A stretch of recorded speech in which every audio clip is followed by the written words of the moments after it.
안녕하세요, 박주호입니다. 이승우 선수는 최근 힘든 시기를 보내고 있습니다. 신트트라이던과 계약 기간이 남았지만 새로운 도전을 위해 상호아비아의 계약을 해지했습니다. 이후 여러 팀들과 이적설로 연결이 됐는데요.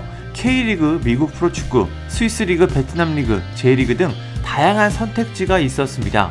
이승우 선수가 선택한 곳은 K리그였습니다. 그것도 과거 훈련을 하며 인연을 만들었던 수원FC였습니다. 한때 수원 삼성 이적설이 있었지만 이승우 선수는 수원FC를 선택했습니다. 수원FC는 지난 시즌 K리그1 승격에 성공했는데 예상보다 뛰어난 시즌을 보냈습니다. 이번 시즌 파이널 라운드 그룹 A에 속하며 잔류에 가볍게 성공했습니다. 조금만 더 승점을 더 모았다면 아시아 챔피언스리그 진출에도 도전할 수 있었을 정도로 훌륭한 시즌을 보냈습니다. 이승우 선수는 수원FC와 함께 부활에 도전합니다. 이승우 선수가 K리그에서 자신의 가치를 다시 한번 인정받을 수 있을까요?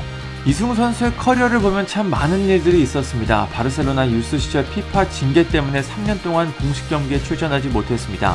여기서부터 이승우 선수의 커리어가 확 꼬이게 됩니다. 이후 이승우 선수는 바르셀로나 성인팀에 올라가지 못했고 이탈리아 세리에 엘라스 베로나로 이적했습니다.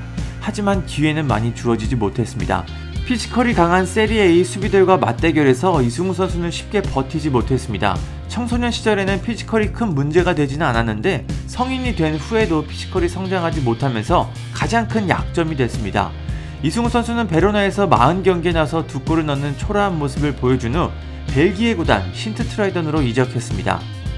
그런데 여기서도 상황은 달라지지 않았습니다. 베로나보다 더 많은 출전 기회를 기대했지만 상황은 더 안 좋았습니다. 첫 시즌에는 리그 4경기밖에 나서지 못했습니다. 두 번째 시즌에는 엔트워프전에서 멀티골을 넣으며 긍정적인 모습을 보여줬지만 이게 전부였습니다. 리그 13경기에서 2골로 시즌을 마쳤습니다. 결국 출전 기회를 원했던 이승우 선수는 포르투갈 구단 포르티모넨세로 임대 이적했습니다. 완전 이적 옵션이 포함되어 있어 이승우 선수가 좋은 모습을 보여주면 완전 이적이 가능했습니다. 하지만 결과는 4경기 30분에 나서 아무런 공격 포인트를 기록하지 못했습니다. 결국 신트트라이던으로 돌아왔는데 이번에는 단 한 경기도 뛰지 못했고 결국 계약을 해지했습니다. 이승우 선수는 답답함을 공개적으로 토로했습니다. 그는 SNS에서 람보르기니 아벤타도르가 모래밭에 파묻힌 사진과 함께 당신이 엄청난 가치가 있다는 것을 깨달아야 한다. 하지만 잘못된 곳에 있다면 당신은 빛나지 않을 것이다 라는 글을 전했습니다. 자신의 가치를 알아주지 않는 신트트라이던에 대한 상황을 표현한 것으로 보입니다.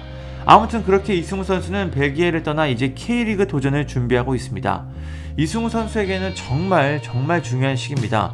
이번에도 자신의 능력을 보여주지 못한다면 이후 커리어는 굉장히 어려워질 것으로 보입니다.